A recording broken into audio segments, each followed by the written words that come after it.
right now, I mean, thousands of enterprise leaders are probably popping champagne because they think the EU AI Act deadline just got delayed to 2027. Oh, absolutely. They're definitely celebrating. Right. Budgets are getting reallocated, compliance teams are being told to just, stand down, and people are breathing this massive sigh of relief, and they're completely, entirely wrong. Yeah. Dangerously wrong, actually. Because the penalties are already live, and there's a very high probability that their AI agents are currently breaking the law as we speak. So welcome to our deep dive. Today, we're framing this conversation as a crucial strategic briefing for you, the listener. Because if you're leading a team or deploying tech right now, you really need to cut through all this noise. Exactly. You don't need us to sit here and recite legal jargon. Right. You need to know where the actual tripwires are and, well, how to build systems that survive contact with reality. Which is critical because the narrative out in the market today is just dangerously misleading. Companies are treating this surgical legislative delay as some kind of blanket compliance holiday. Like a get-out-of-jail-free card. Right. And that is just the fastest way to walk into a catastrophic regulatory trap. So to map out this trap, and more importantly, how you actually get out of it, we're analyzing a very timely field guide from the Agentics. Oh, this is a fantastic source. It really is. They're an enterprise AI transformation company headquartered in Amsterdam, and they specialize specifically in agentic AI and multi-agent systems, which we'll just call MAS for short today. And we chose this because it's not just some abstract academic theory. Right. They actually partner with leaders across, pretty much every heavy-hitting sector. CPG, retail, FMCG, D2C, automotive, healthcare, energy, manufacturing, logistics, BFSI, you name it. They're in the trenches doing the work. Exactly. They implement AI solutions that deliver measurable ROI within 6 to 12 months using their proprietary validation-first framework. Because they really exist for one kind of leader. The ones who want AI that actually gives results, not just AI that, maybe could work in a lab but stalls out in production. And their research desk is currently waving a massive red flag about this recent digital omnibus on AI. Yeah, so for context, the digital omnibus was this legislative package that just shifted some key dates around. Right. And the headline everybody read and panicked or celebrated over was that the deadline for high-risk systems was pushed to December 2, 2027. Those are the Annex III systems, right? Like critical infrastructure, biometrics, employment tech. Exactly. And for embedded AI, the deadline moved to August 2028. Okay, let's unpack this. Because on paper, getting an extra couple of years to figure out your high-risk compliance, well, it sounds like a massive win. That sounds great. But you're saying this delay is an illusion. So if the big, terrifying deadline for high-risk systems actually moved, what invisible tripwires are companies walking into right now by standing down their compliance teams? Well, the illusion shatters the second you look at the architecture of the act that didn't move. The structural core of the law is entirely intact. Wait, really? So what's actually enforceable right now? 4 massive categories of obligations are actively live. First, you have the Article 50 transparency obligations, which go live in August 2026. Okay. Second is the Article 4 AI literacy duty. That means ensuring your staff actually understands the AI they're using. Right. They can't just be flying blind. Exactly. Third is the absolute ban on prohibited practices, so things like social scoring or manipulative subliminal techniques. And fourth, the general purpose AI, or GPAI, and penalty regimes. Those have been wide awake and enforceable since August 2025. Wow. Okay, so it's like being told your massive final exam for a university course was postponed to next year. Yes, exactly. But failing to realize your pop quizzes, your attendance grades, and your weekly lab reports are still actively being graded right now. If you just stop showing up to class because the final moved, you fail the entire course before you even take the exam. That is a highly accurate way to look at it. I mean, December 2027 feels like a distant era to some, but in terms of enterprise software procurement and development cycles, 21 months is basically tomorrow. Yeah, that's practically a blink of an eye in corporate time. Yeah. So let's ground this in a practical scenario for the listener. Imagine a mid-sized retailer rolling out a simple customer-facing chatbot today. It's just helping people find shoes. Okay, pretty standard. Right. That doesn't trigger the Annex or third high-risk threshold. So they think, hey, we're totally in the clear until 2027. Where they trip up? Oh, they trip over the transparency and literacy requirements almost immediately? How so? Well, even if that shoe-finding chatbot isn't classified as high risk, Article 50 dictates that the end user must be clearly informed they are interacting with an AI system. Oh, so if the retailer tries to make the bot seem like a real human just to boost engagement. They are in breach, absolutely.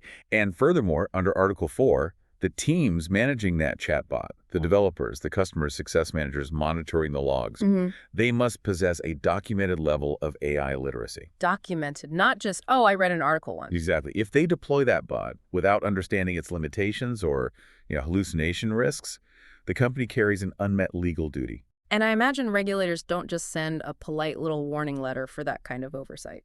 Far from it. Regulators have explicitly signaled that a lack of AI literacy will be used as an aggravating factor during investigations. Ouch. Yeah.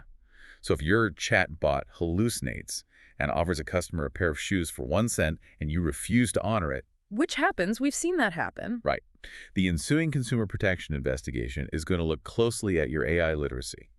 If they find your team deployed a system they didn't fundamentally understand, your penalties multiply. Man. Let's actually dig into those penalties because understanding the financial teeth of this law is just crucial. I mean, the last time the corporate world panicked this hard over European tech regulation was the rollout of the GDPR. True. Those fines woke up boardrooms globally. But the math in Article 99 of the AI Act makes the GDPR look, well, almost gentle. It really does. Yeah. The financial architecture of Article 99 is specifically engineered to force compliance at the board level. How so? Like, what are the actual numbers? It uses a 3-tier penalty structure, and it's calculated as the higher of a fixed sum or percentage of global annual turnover. The higher of the two. Wow. Yes, so the top tier for offenses like engaging in prohibited AI practices is 35 million euros, or 7% of global annual turnover. 7% of global revenue, not profit revenue, just to put that in perspective for you listening. For a company making $1 billion a year, that is a $70 million fine for a single structural failure. It's massive. But I have to assume the drafters built in some sort of buffer, right? I mean, a fixed 35 million euro minimum would just instantly vaporize any startup trying to build AI in Europe. Yeah, they did think of that. You're touching on the proportionality mechanism. The drafters recognized that innovation would just stall out if a seed-stage startup faced a 35 million euro existential threat. So what happens for them? For SMEs and startups, the math actually inverts. The fine becomes the lower of the fixed sum or the percentage. Oh, that's clever. It's deliberate, yeah. Yeah. It avoids crushing small innovators while absolutely maximizing the financial pain for large, established enterprises who just decide to ignore the rules. And to enforce this, they aren't just relying on some centralized office in Brussels, right? It seems like decentralization is the strategy. Very much so. The enforcement web is incredibly dense. Each member state designates its own national competent authorities to handle violations within their local borders. Like local watchdogs. Exactly. Meanwhile, the Commission's AI office coordinates the cross-border cases and handles the massive GPAI models directly. But here's the real operational risk for companies. Yeah. Enforcement isn't just driven by random scheduled audits. It's actively triggered by whistleblowers, consumer complaints, and proactive market surveillance by your competitors. Wow. Your competitors can essentially rat you out, which brings up the most common objection I hear from leaders outside of Europe. I know there's a listener right now in Chicago or maybe Singapore thinking, hey, we don't have an office in Berlin. Yeah. We don't have servers in Paris. We can safely ignore this. Yeah, that geographical firewall, it does not exist under this act. Wait, really? None at all? None. The law features this really aggressive extraterritorial reach. It's similar to GDPR, but honestly arguably broader in practice. How so? If your AI system is used within the EU, or, and this is the critical legal hook here, if the output of your system is relied upon in the EU, you are entirely in scope. Okay, let me make sure I'm translating that correctly. Let's say an American logistics company runs a proprietary AI optimization model entirely on servers in Texas. Okay. But the output of that model, the actual shipping schedule it generates, is sent to their distribution hub in Amsterdam, and it's relied upon by workers there to manage inventory. Is that American company caught in the regulatory net? Yes, absolutely. Just from the schedule? Just from the schedule. The physical location of the server or the corporate headquarters is completely irrelevant. The compliance boundary travels with the output. That is wild. If the effect of the AI touches the European market, European regulators have jurisdiction over the system that generated it. Okay, so the jurisdiction is inescapable, the fines are astronomical, and the rules are live right now. Let's pivot to the technology itself, because this is where the Agentics field guide gets really fascinating. Yes, their focus on multi-agent systems is key here. Right. They aren't just analyzing basic generative AI, they specialize in MAS. We need to explore why the shift from a basic AI model to an autonomous AI agent exponentially complicates this whole compliance nightmare. Well, to understand the legal complication, you really have to look at the mechanical difference. A basic AI model is, relatively contained. You give it a prompt, it generates text or an image, and then it just stops. It waits for you. Exactly. But an agentic system operates autonomously. It receives a high-level goal, breaks that goal down into a plan, writes code, calls external APIs, and even hands off specific tasks to other specialized agents. So instead of just generating a recipe, to use a culinary analogy, a single AI model is like a chef telling you how to bake a cake. But a multi-agent workflow is like the chef autonomously ordering the flour from a vendor, hiring 3 sous chefs, negotiating their salaries, and then changing the menu on the fly based on real-time weather data. That's a great way to picture it. And that autonomy is exactly what the EU AI Act targets in recitals 99 and 100. Oh, they specifically call that out. They do. The law explicitly views multi-agent architectures not as a single software tool, but as a chain of consequential actions. Wow. So the boundary stretches. It does. The compliance boundary doesn't just stop at the foundational model you bought from OpenAI or Google. It extends to every single agent in your workflow that performs a function intersecting with a high-risk category. Which means if just one of your autonomous sous chefs starts sourcing ingredients from a banned supplier without you knowing, your entire restaurant gets shut down. Exactly. And the technical implication of that is severe. The moment an agent invokes an internal microservice or reaches out to an external tool via an API, that specific action layer falls under the Act's strict cybersecurity and logging obligations. So you're legally responsible for how the agent checks with the outside world. Yes, completely. But how is a company possibly supposed to monitor that level of autonomous chaos? I mean, if the agents are spinning up their own subtasks at the speed of light, traditional compliance checks would just bring the whole system to a grinding halt. And that friction is precisely why the Agentics argues that governance cannot live at the model level. What do you mean by that? Well, if you just slap a content filter on the foundational model, you are completely blind to the subsequent actions the agents take across your enterprise network.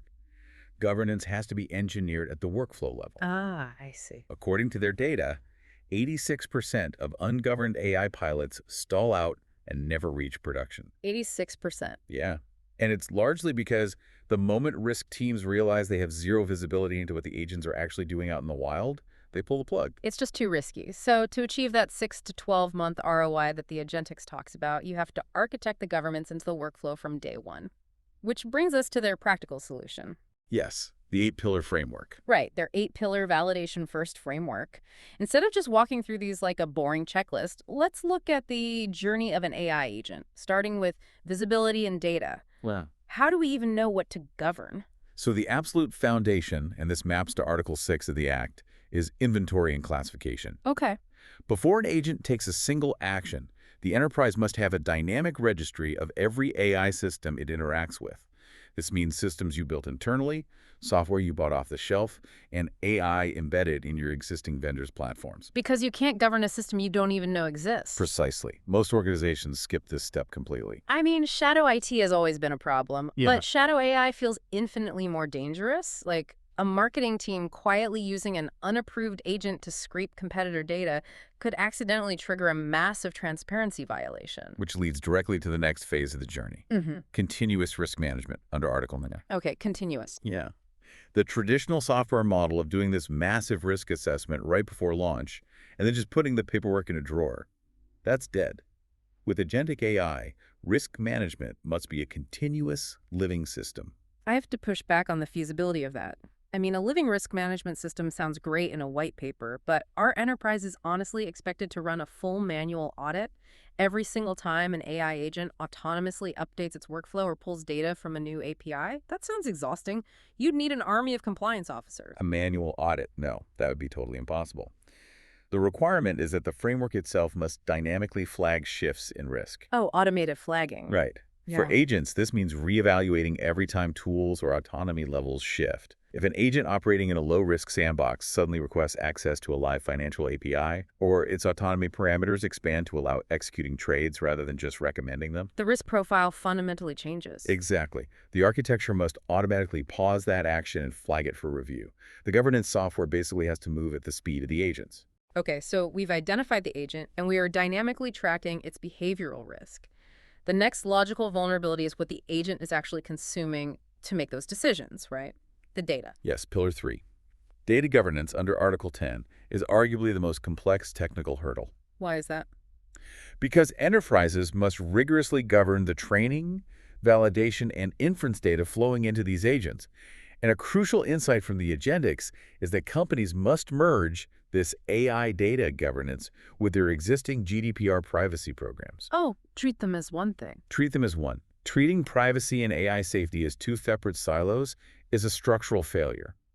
If an agent ingests personal consumer data to optimize a supply chain, privacy and AI governance are acting on the exact same data set. Makes sense. But if something goes wrong, like if that agent makes a discriminatory decision based on that data, how do you actually prove to a regulator that your system was governed? Through the fourth pillar of this data journey, tamper-evident auto-generated logs. This is mandated by Articles 11, 12, and 18. The receipts. The brutal legal reality of a regulatory audit is simple.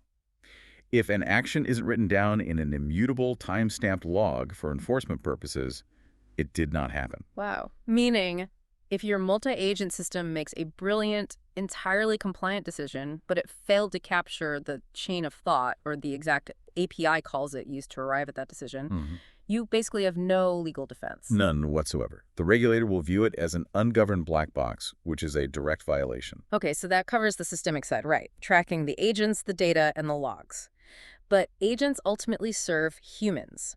Let's transition to the second half of this framework, which focuses on control and people. Right, because having a beautifully formatted log of an autonomous system crashing your company doesn't actually save your company. Exactly. And that brings us to Pillar 5. Yes, control, under Article 14.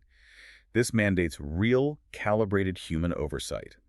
The tech industry loves to throw around the phrase human in the loop, but from a regulatory perspective, just having a paper checkbox is entirely insufficient. It has to be real oversight. Meaningful overrides and clear escalation paths. Here's where it gets really interesting, because the gap between theoretical oversight and meaningful oversight is huge.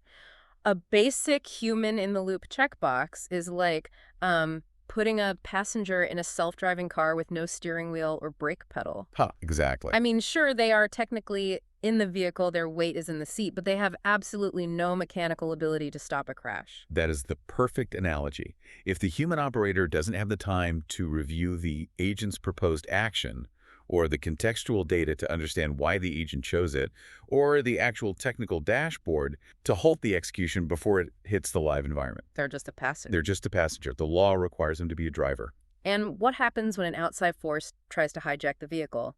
If these agents are constantly calling external APIs, the attack surface must be absolutely massive. It is, which requires Pillar 6, structural resilience, under Article 15. Okay, how does that work with agents? In a multi-agent system, you aren't just defending against a user, typing a clever prompt to trick the language model. You have to defend the entire action layer. The action layer. So like the API calls. Yes, you need sandboxed environments and zero-trust authentication between agents to prevent an attacker from tricking an outward-facing agent into calling a malicious API, or convincing an internal agent to hand over secure HR data. The resilience has to exist at the point of action, not just the point of generation. Right. We mentioned transparency earlier, too, that Article 50 obligation to label AI interactions. Yes, Pillar 7. And the Agentics rightly points out that this is mechanically the cheapest and easiest obligation to meet. Just telling people it's AI. Exactly. There is zero excuse for exposure here. Watermark the synthetic outputs, label the chatbots, and clearly disclose when an agent is summarizing a document. It's live in August 2026, and failing it is simply an unforced error. Which brings us to the final and perhaps most heavily debated pillar, the human element of AI literacy under Article 4. We touched on how this is an immediate duty, but I want to challenge a claim here. Why is Pillar 8 the one that trips everyone up the most? Well, Because the Agentics suggests that literacy is one of the cheapest and fastest gaps to close, But retraining an entire global workforce on the nuances of AI hallucinations and workflow governance sounds like an absolute HR nightmare to me. How is that cheap or fast? I get why you'd say that, but it's cheap and fast relative to a 35 million euro fine, first of all. Fair point. But more importantly, it's a misunderstanding of what the law actually requires. Article 4 does not mandate that every single employee gets a PhD in machine learning. Oh, thank goodness. Right. It requires role-based, documented competence. The training just has to be proportionate to the employee's interaction with the system. Ah, so it scales with the risk. Exactly. A customer service rep needs to understand how to spot a hallucination in a suggested email reply. A procurement officer needs to understand the data privacy risks of buying a new AI tool. The deployment of targeted, trackable learning modules across all team staff and contractors is vastly faster and cheaper than re-architecting your entire tech stack to meet logging requirements. It's about evidencing that the specific human pulling the trigger knew what the weapon was capable of. Exactly. It establishes systemic accountability. So, synthesizing everything we've unpacked today, where does the enterprise landscape actually sit? If we measure the market against this 8-pillar validation-first framework, are companies ready? According to the Agentics maturity assessments, the reality is pretty bleak. Most enterprises currently score a 3 or a 4 out of 8 on their checklist. Yikes, so they're failing. Yeah, they have the models, they have the ambition, but they completely lack the governance wraparound. The missing pieces are almost always oversight, immutable logging, and evidenced AI literacy. What you just said are actually some of the cheapest gaps to close. They are, but they just aren't doing it. But that brings us full circle to our opening premise. If you are a leader listening to this, the fact that the high-risk deadline moved to December 2027 is not a vacation. No, not at all. It is a highly valuable, rapidly closing window of competitive advantage. Precisely. The companies that treat the delay to December 2027 as a reprieve, well, they'll just stall out in ungoverned pilot purgatory. But the companies that use this critical window to implement a validation-first framework, they'll close those gaps, while their competitors mistakenly take a compliance holiday. They'll get their multi-agent systems into production safely. Yes, they will capture the ROI, and when the heavy enforcement really ramps up, they won't be scrambling to retrofit compliance onto some chaotic system. They will already be resilient. They turn a regulatory burden into a structural advantage. That is the ultimate goal of enterprise AI. We've covered a massive amount of ground today, but I want to leave you, the listener, with a provocative thought to mull over something that pushes beyond the text of the law as it's written today. Ooh, I like where this is going. We spent a lot of time dissecting AI literacy, right? And Yeah. how it's legally mandatory for humans to possess documented proof of competence when interacting with these systems. Right, Pillar 8. But as we rapidly approach a fully realized multi-agent ecosystem, what happens when your company's autonomous agent starts interacting directly with another company's autonomous agent, say, to negotiate a pricing contract or share data? Oh, wow. Yeah. Can an AI be considered literate under the law? Or does the single human who clicked launch on that very first agent carry the perpetual legal liability for an entire cascading chain of machine-to-machine hallucinations happening across the globe at the speed of light? That is incredible. Yep. I mean, it is the defining legal frontier of the next decade. When autonomous agents begin governing other autonomous agents, the traditional human-centric framework of liability is going to be tested in unprecedented ways. It is a fascinating and honestly mildly terrifying reality approaching very, very quickly. But the fundamental takeaway for today is clear. Moving the date of the final exam doesn't matter if the pop quizzes are what ultimately fail you. So true. Do not fall for the illusion of the push deadline. Architect the governance into your workflows today. Couldn't agree more. Don't wait. We'll catch you on the next deep dive.